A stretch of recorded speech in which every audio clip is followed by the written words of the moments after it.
in Franklin County, Pennsylvania, make their way up, and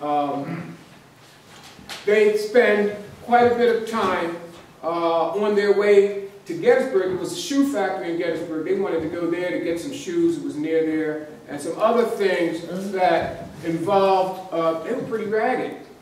Yeah. They had no shoes. Desperate. And not only that, Lee thought that that would be a good way to take the heat off of them in the South, because then they would have, the Union troops would have to leave the South and come north to engage him. And so, leading up to that, the Battle of Gettysburg happens July 1st, 2nd, 3rd, 1863. However, the Confederates had hit Pennsylvania like 3 weeks earlier. Basically, the 10th of June. 10th of June, they cross over the border, and they start coming up. And every black person they see, they're snatching them up and selling them into slavery back down south. And refugees are all across the roads escaping. Now, these are just some headlines. These are what the headlines of all the newspapers are saying. The invasion, is coming. Folks here in Philadelphia were, everybody was upset. Well, if the Confederates had succeeded in capturing Harrisburg, because ultimately that was the real prize, capturing Harrisburg, they had the railroad covered. It's straight into Philadelphia, railroad straight south into D.C. The merchants and politicians and many African Americans, many of them, were leaving the area. They flooded the roads. The roads were crowded with refugees, and they were all coming to Philadelphia, staying with relatives, and it was just a mass of people headed this way out of from the Harrisburg direction. Well, what this leads to, the governor calls for 75,000 volunteers to help turn this thing around. We need 75,000 volunteers. So that the black militias that had already been organized in Philadelphia, they volunteered.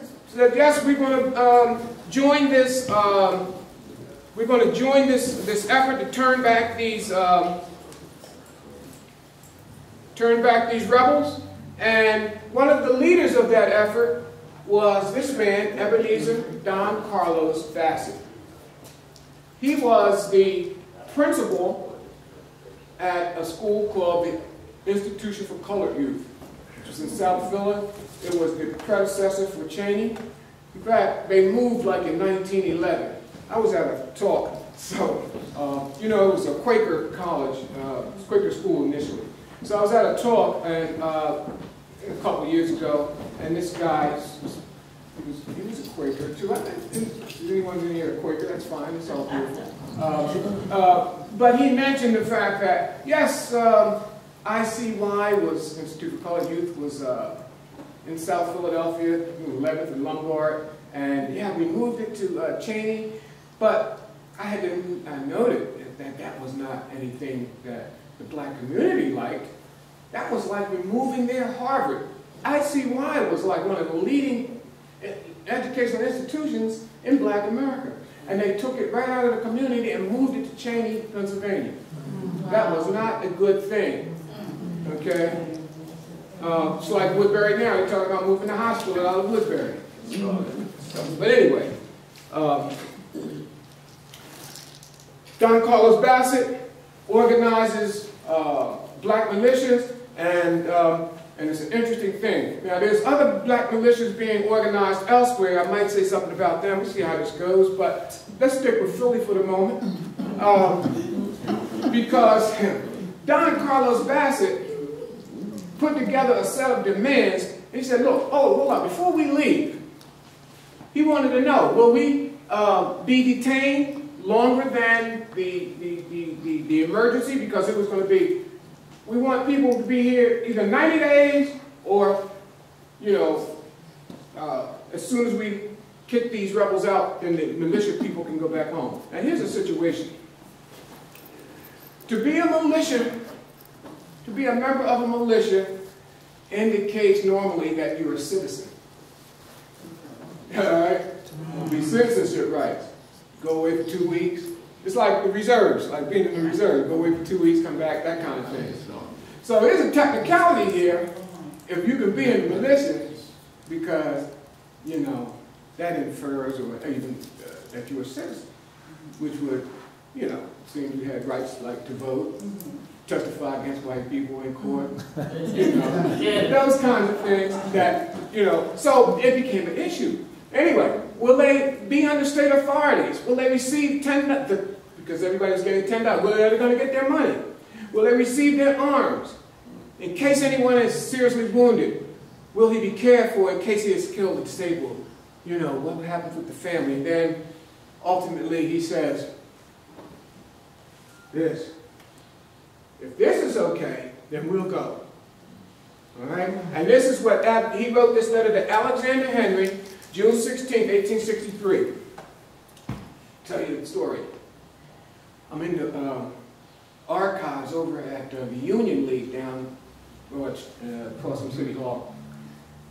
And that letter that I just shared with you, this letter, the next time I went, it was gone. So somebody went in the Union Leagues, and that guy had mentioned it, and it's gone. And I have the only copy, it seems, of this. I went and I asked the curator of the whole collection there. I don't know what happened.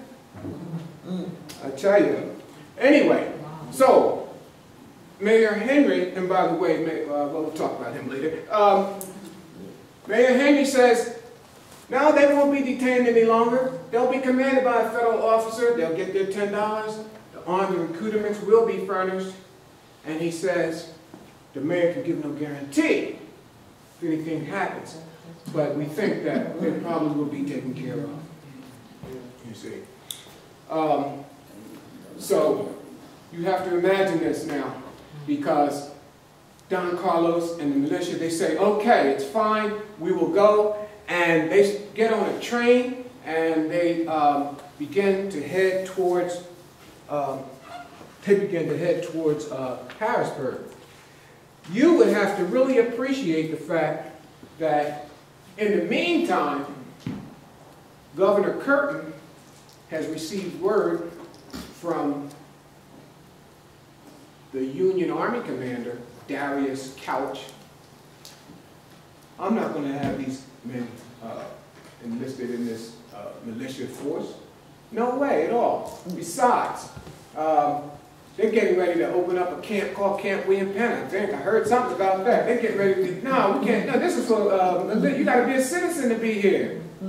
We don't want to complicate things. They'll be in the Army soon enough. And the thing is, they had already left. They were on the train, right? So they dropped telegraph. And I tell you, if you read this, it almost like comes out like a movie. All right? So, okay, here you go. You ready? It's a ride. Yeah, it is a ride. Okay. So, with most of their concerns now addressed in writing, the black militiamen began preparations for traveling to Harrisburg. Within 24 hours, they were in West Philadelphia, where they boarded a train headed west to the state capital. Federal authorities, however, were alarmed at the news of such developments in the city of brotherly love. Following their departure from the city, Governor Curtin telegraphed Mayor Henry in a frantic effort to prevent an embarrassing encounter at Harrisburg between the militiamen and federal commanders. Curtin's telegram informed Henry that fierce opposition to the presence of independently organized African-American militias existed among federal officers at Harrisburg. Thus, the governor's telegram was straight and to the point. Quote, have the Negroes stopped at once, unquote. The governor's telegram arrived too late, however. The militiamen had already been trained and left for Harrisburg. In compliance with the governor's directive, the mayor wired ahead to authorities at the town of Westchester, through which the train was scheduled to travel. Henry's telegram employed, "Stop Negro volunteers now at Westchester from leaving." Like the governor's message, however, the mayor's telegram also reached the rail station too late. The train's next stop would be at the state capitol. Upon their arrival in Harrisburg, General Couch, citing a lack of authority to accept black recruits for anything less than 3 years' service, refused to muster Bassett's militia.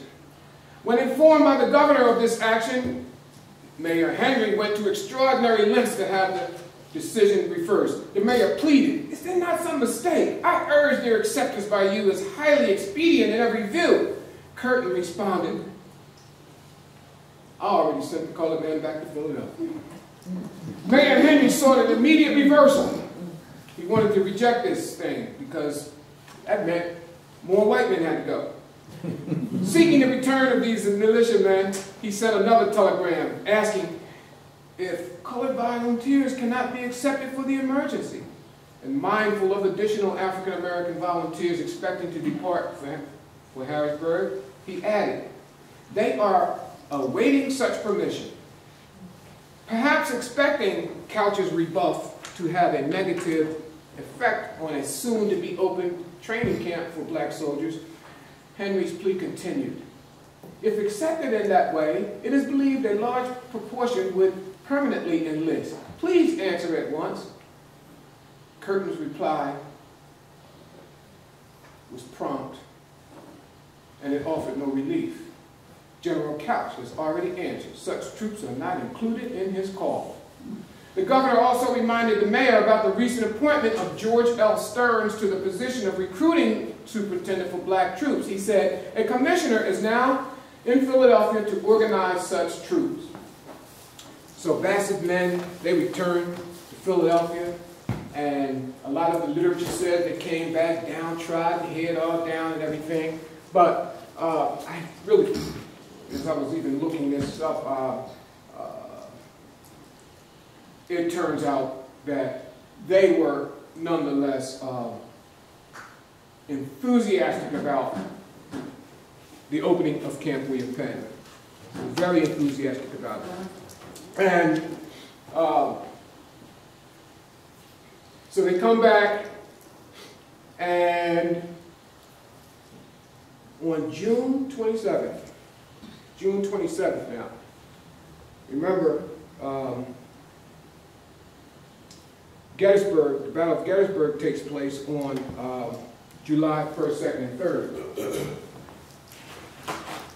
1st, 2nd, and 3rd. So, first day of that Camp William Penn opens, we have here next, is June 27th. However, in leading up to the opening of Camp William Penn, some people actually think we should be doing that. With all the people being kidnapped and things, and all of the deep racism there in the city, and these kinds of things, there were those who, and this person here is the editor of the the African Methodist Episcopal Church's newspaper, Elisha Weaver, their newspaper, the Christian Recorder, printed this around the same time. I don't even know if we should be joining this. Maybe we need to be protecting ourselves, you see, because we might need to be really fighting somebody else that's not even in gray. These are some of the things that spurs the opening of Camp William Penn. All right, let's move forward here, and what I want to show you here is I'll cut a map off, the military map of Philadelphia to show us where Camp William Penn is. Of course, we have, this is Broad Street. We have, this is Girard College right here. We're right about here. And as you can see, all of these 19th Cavalry, all of these shapes right here are different military organizations who are just spread all out here, different regiments, different infantry regiments, cavalry regiments, and so forth. And Camp William Penn is, it says here, 1 mile north from this point, and that's up there, Cheltenham Avenue, and then you go up there, you know, it's, anyway, Camp William Penn is right about there. Okay,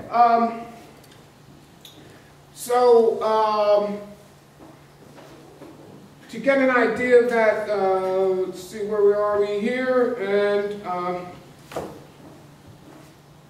okay, I'll show you a couple of pictures of Camp We in Penn. About 44 buildings when it was finally had wooden structures put up there.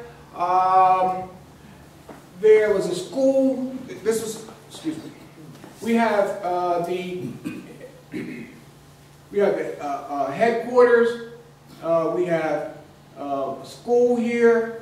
All of these different buildings are certainly utilized, and so let me go there. Here, there's some other photos here. So you can see some of the photos, of course, are a little bit. This is actually a derogatory photo here.